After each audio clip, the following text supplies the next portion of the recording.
चलिए स्टूडेंट, आज हम लोग नेक्स्ट टाइप पढ़ेंगे लीनियर इनइक्वेशंस की। जैसे कि हम लोग जो है पहले हम लोग लीनियर इनइक्वेशंस पढ़ चुके हैं। हमने सिंगल लीनियर इनइक्वेशंस पढ़ी थी, उसके बाद हमने रैशनल लीनियर इनइक्वेशंस पढ़ी। इसके बाद हमारी जो है टाइप 3 स्टार्ट होती है। टाइप 3 क्या है? टाइप 3 जैसे कि हमने 10th क्लास में पढ़ा था कि हमको दो इक्वेशंस गिवन होती थी, हम उन्हें सॉल्व करते थे तो हम लोग x की वैल्यू निकालते थे और y की वैल्यू, वो दोनों वैल्यूज क्या होनी चाहिए, दोनों इक्वेशंस को सेटिस्फाइड करनी चाहिए, यानी कि कॉमन सॉल्यूशंस होते हैं, उसको हम लोग एक तरीके से कॉमन सॉल्यूशंस कहते हैं। ये कॉमन सॉल्यूशंस निकालना तो हमने जो रैशनल मैंने आपको सिखाया था उसमें हम लोग सीख चुके हैं, तो इसीलिए आप लोगों को कॉमन सॉल्यूशन निकालना बहुत आसान लगेगा। आज हम लोग सिस्टम ऑफ इनइक्वेशंस सीखेंगे, यानी कि सिस्टम ऑफ इनइक्वेशंस मतलब हम लोगों को दो इनइक्वेशंस गिवन होंगी और हमें दोनों इक्वेशंस को क्या करना है, सॉल्व करना है। ध्यान रखना है कि जब हम दोनों इनइक्वेशंस को सॉल्व करेंगे तो दोनों इनइक्वेशंस के हम लोग कॉमन सॉल्यूशंस निकालेंगे। ठीक है, तो आज हम लोग कुछ ऐसे ही क्वेश्चन सॉल्व करने वाले हैं। जैसे फॉर एग्जाम्पल एक क्वेश्चन सॉल्व करते हैं, x plus 3 greater 0, x plus 3 greater 0, और एक दे दिया हुआ है 2x plus 4 less than 14, 2x plus 4 less than 14। ठीक है, तो दोनों इक्वेशंस को एक ही हम लोग क्या सीख रहे हैं, नेक्स्ट टाइप सीख रहे हैं, solution of system linear inequation. System of linear inequations का मतलब वी हैव टू इनइक्वेशंस, एक इनइक्वेशन ये है, एक इनइक्वेशन ये है, दोनों इनइक्वेशंस को सॉल्व करना है हमें। तो जैसे पहली इनइक्वेशंस को सॉल्व किया तो हमें क्या मिला, -3। अब दूसरी इनइक्वेशंस, इसे मैं 1 मान लेता हूं, दूसरी इनइक्वेशंस को हमने क्या किया, 14 - 4 यानी कि 2x लेस देन 10 और x लेस देन कितना आ गया, 5। ये हमारी आ गई सेकंड। अब हम क्या करेंगे, दोनों इनइक्वेशंस को नंबर लाइन पे प्लॉट करेंगे। ये -3 है और ये 5 है। ये कह रहा है देखिए लेस देन 5 मतलब इधर सॉल्यूशन होगा, और ये कह रहा है ग्रेटर -3 यानी कि इधर सॉल्यूशन होगा। यानी कि ये ग्रेटर -3 मतलब -3 से लेके प्लस इंफिनिटी तक, और ये 5 से लेके कितना होगा, देखिए -इंफिनिटी तक। तो हम लोग देख रहे हैं यहाँ पर कि इन दोनों में जो है ये जो स्ट्रिप है, ये वाली स्ट्रिप, ये यहां से यहां तक की जो स्ट्रिप है वो दोनों की क्या है, कॉमन स्ट्रिप है। यानी कि अगर मैं ये बात करूं तो दोनों में जो है ये कॉमन वैल्यूज होगी। तो कॉमन वैल्यूज क्या हो जाएगी यहाँ पर, अगर मैं यहाँ पे सॉल्यूशन सेट निकालूं, सॉल्यूशन सेट, तो वो क्या होंगे, x इज बिटवीन -3 to 5, यानी कि x की वैल्यू हो जाएगी -3 to 5। ये हमारा आंसर है। तो हमने क्या सीखा, पहले इस इनइक्वेशन को सॉल्व किया, फिर इस इनइक्वेशन को सॉल्व किया, उसके बाद मैंने क्या किया, इसको प्लॉट किया नंबर लाइन पर, इसको प्लॉट किया नंबर लाइन पर। तो हमने ये देखा कि यहां से यहां तक दोनों में जो है, देखिए मैं अगर एक तरीके से इसको शेडेड बना दूं, यहां देखिए आप इसे ऐसे भी कर सकते हो, ये वाली वैल्यू जो है हमारी क्या है, वो शेडेड है।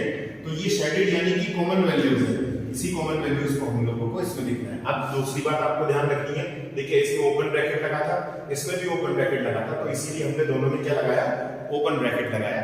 ये हमारा क्या होगा, फाइनल आंसर होगा।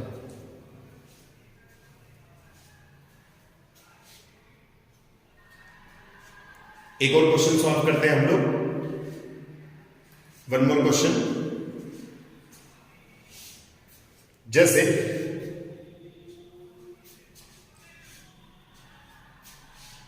एक एग्जाम्पल और सॉल्व करते हैं, example 2x plus 9 less than 5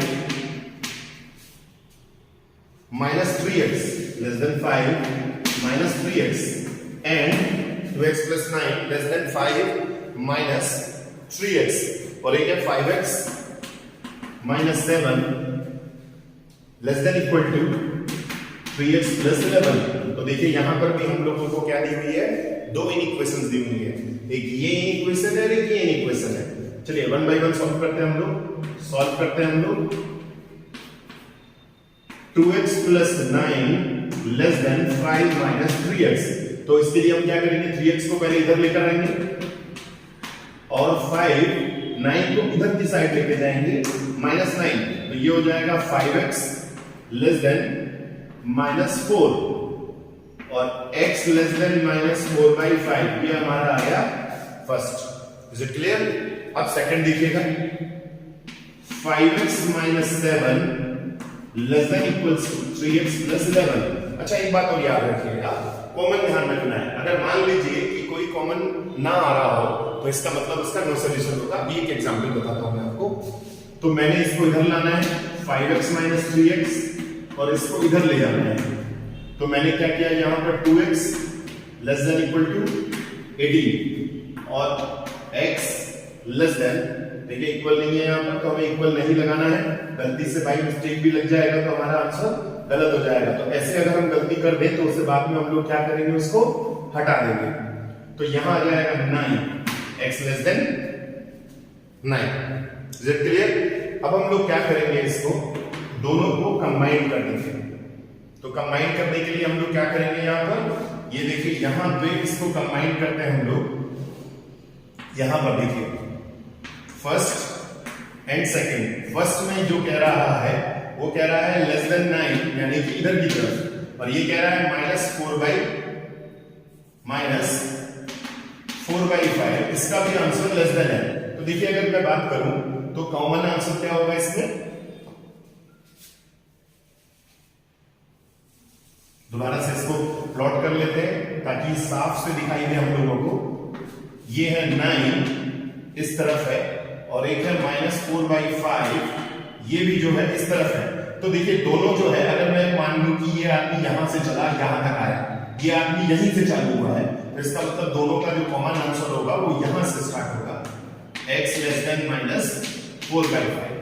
तो यही हमारा क्या होगा, आंसर। तो इसमें देखिए हम लोगों ने क्या किया कि एक इधर की तरफ जा रहा था लेफ्ट साइड, राइट साइड, और एक लेफ्ट साइड आ रहा था। तो लेफ्ट और राइट के बीच की जो वैल्यूज है कॉमन आंसर है। इसमें क्या किया, दोनों ही राइट साइड में जा रहे हैं। तो जो बाद में स्टार्ट होगा, देखिए ये पहले 9 से स्टार्ट हुआ, ये -4/5 से स्टार्ट हुआ, लेकिन बाद में जो है दोनों कॉमन कहां से स्टार्ट हुए, -4/5 से। तो यही हमारी क्या होगी, कॉमन वैल्यूज होगी। अच्छा कभी कभी ऐसा भी हो सकता है कि दोनों अपोजिट डायरेक्शन में जा रहे हो, एक जो है आगे जा रहा हो, एक पीछे जा रहा हो।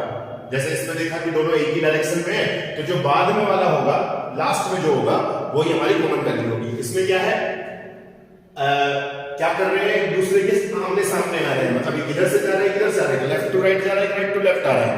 तो लेफ्ट टू राइट और राइट टू लेफ्ट के बीच की जो वैल्यू होगी वही हमारी कॉमन सॉल्यूशन होगी। लेकिन अगर दोनों अपोजिट डायरेक्शन में जा रहे हो तो उसका मतलब वहां पर उसका कोई भी आंसर नहीं होगा। तो ऐसे मान लीजिए कि जैसे हमने कहा 2 इक्वेशंस दी हुई हैं और दोनों ही इक्वेशंस में जैसे सपोज दैट ये जो है लेस देन होता इसका आंसर और इसका आंसर जो है वो ग्रेटर होता, इसका ग्रेटर होता। सपोज अगर मैं यहां पे ग्रेटर लगा दूं, समझिए आप लोग कि अगर मैंने यहां पर लेस देन इक्वल टू, अच्छा इसमें लेस देन इक्वल टू लगा हुआ है तो गलती से हमने लेस देन इक्वल टू भी लगाए रखना है, ठीक है, यहां पर भी लेस देन इक्वल टू लगाए रखना है। तो जैसे सपोज दैट मैं बता रहा था आपको, चलिए यहां तो तब भी आंसर यही होगा, कोई दिक्कत नहीं है, आंसर सेम ही होगा, लेस देन इक्वल टू लगा हुआ था। लेकिन अगर सपोज दैट इसमें ग्रेटर इक्वल टू लगा दिया जाए तो जब मैं ग्रेटर इक्वल टू लगाऊंगा तो यहां भी ग्रेटर इक्वल टू होगा, यहां भी ग्रेटर इक्वल टू होगा, मतलब दोनों अपोजिट डायरेक्शन में जा रहे हैं।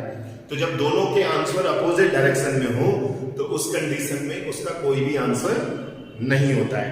आपको ये बात याद रखनी है कि उस कंडीशन में हम लोग क्या लिख देंगे, नो सॉल्यूशन। तो नो सॉल्यूशन की कंडीशनलिटी कब होती है, जब दोनों क्या होते हैं, अपोजिट डायरेक्शन में जा रहे हैं।